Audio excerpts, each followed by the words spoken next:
magkukwento tungkol sa buhay ng mga madalas kung hindi kumpirmado.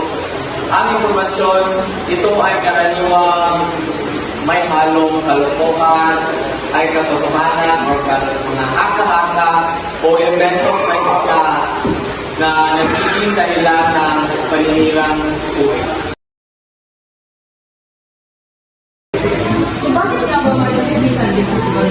May chismisan dahil ito ay bahagi ng interaksyon ng tao upang magbahagi ng impormasyon, magdiskurso o magkaroon ng koneksyon sa kapwa.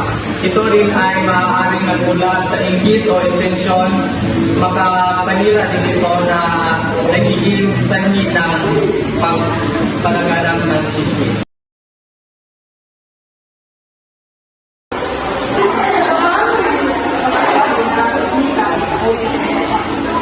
Ang chismisan ay isang uri ng komunikasyon dahil ito ay nagaganap na sa pagitan ng mga taong makakilala o magpakalagayan o upang magbahagi ng informasyon sa pamamagitan ng chismisan ay pagkaroon ng diskurso at pagpalitan ng mga ideya kahit na may negatibong aspect of ito.